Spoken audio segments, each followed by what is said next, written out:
住入就係包裝服飾，但你優才、頭飾，跟住入就係遙遙領先，玩笑，好啦，一起美麗。各位組覺得已經順利入閘，跟住入閘嘅話係有夢想，籃球開心。平凡騎士剩翻兩隻，加州讀完，最後入閘係中完，全部獲得準備投降。你哋今場賽事，2-2準備，隨時起步。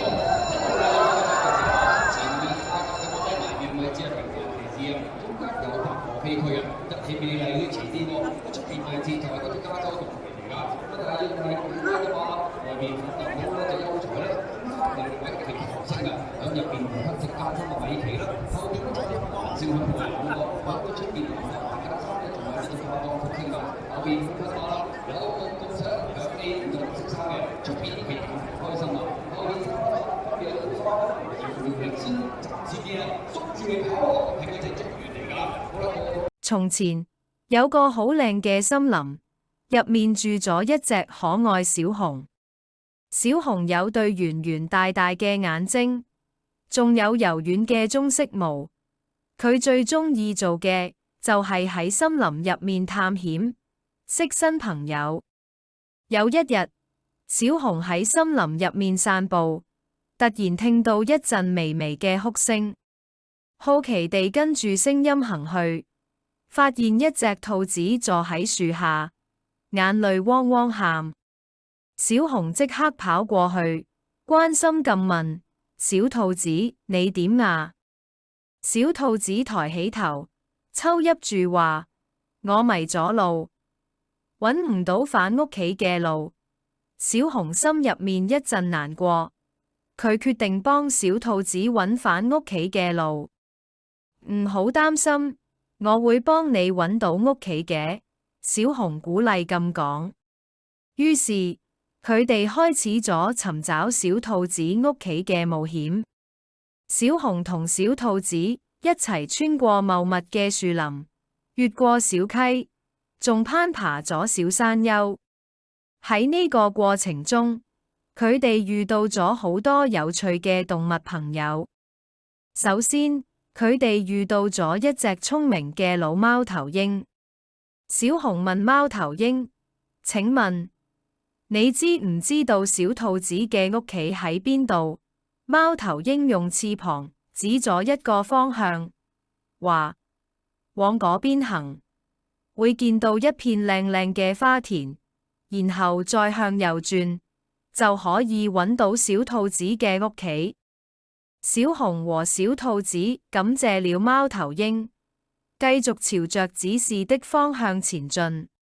當他們到達花田時，五顏六色的花朵在陽光下閃閃發光，讓小兔子驚喜不已。小兔子在花田裏跳來跳去，忘記了之前的悲傷。接住，佢哋跟住貓頭鷹嘅指示，向右轉，行咗一段路之後，終於見到小兔子嘅屋企，一個可愛嘅洞穴。周圍長滿咗綠草同鮮花，小兔子開心到跳起身，話：我返到屋企啦！多謝你，小熊。小熊都感到好開心，因為佢幫到朋友。小兔子嘅媽媽見到小兔子返嚟，立刻跑出嚟抱住佢，感激咁對小熊講：多謝你，勇敢的小熊。從嗰日開始，小熊同小兔子就成咗最好嘅朋友。佢哋經常一齊喺森林入面玩，分享彼此嘅冒險故事。小熊明白到，幫助朋友係幾咁開心嘅事，而友誼嘅力量可以令每一次冒險都變得更加美好。行政長官李家超2年前率領香港特區代表團出訪中東，唔單止說好香港故事，而且成功創造商機，隨團嘅交通業界成功將業務拓展至阿拉伯聯合酋長國。喺阿聯酋喺阿布達比嗰度啦，其實就我哋已經係供應咗3部輕能巴士。咁其實一部就同我哋香港一樣係雙層巴士啦。咁另外一部就係單層巴士啦。另外仲有一部咧就係即係大家平時去旅遊會坐嗰啲旅遊嘅大巴嘅。當地嘅即係運輸署，其實佢哋係做緊一個綠色巴士嘅一個規劃嘅。咁而我哋提供嘅呢3部巴士咧，其實係佢哋試運營嘅一個好重要嘅一個部分。咁到今年嘅下半年咧，呢個試運營結束之後啦，咁我哋係預期佢哋嚟緊呢係會開始逐漸大量採購呢一個新我哋中國內地一啲好嘅企業，佢嘅技術產品透過香港帶佢哋去到一帶一路沿線嘅國家，譬如話中東，同埋就係我哋始終都係一個金融中心。我哋點樣將兩邊喺呢個合作期間所需要使用到嘅金融嘅服務啊，而帶動其他專業嘅服務嘅板塊，譬如話會計啊、法律啊等等。咁呢個係我哋香港喺呢個過程入邊可以發揮嘅一個作用。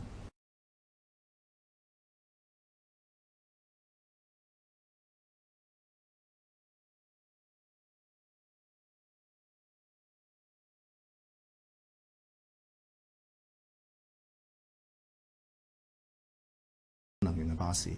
張坤話：中東市場非常有活力，當地人口相對年輕，經濟發展潛力龐大。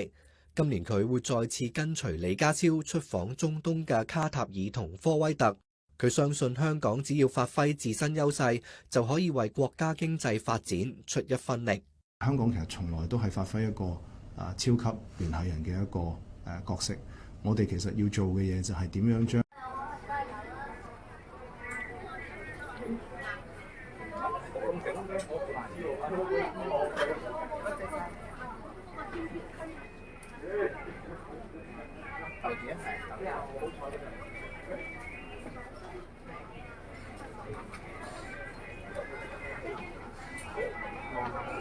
上啲都，你係咪坐埋中間啊？係啊，唔係中間，仲上啲。係依家係偏向上。上係。上係多定少？少。即係向前近啲啲。你上嗰個交叉係中間啦，係咪？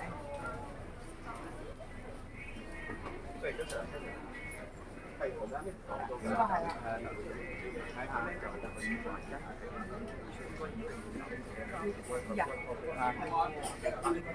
即係睇唔到，遮住咗。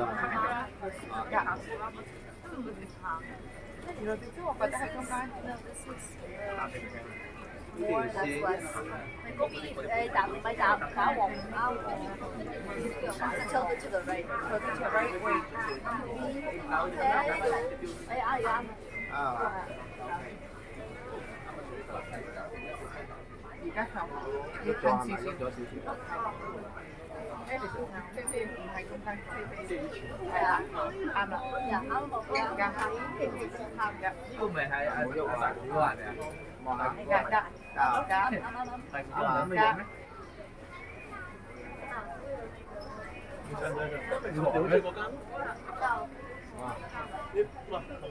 都算係咁啊！哦，係咪啊？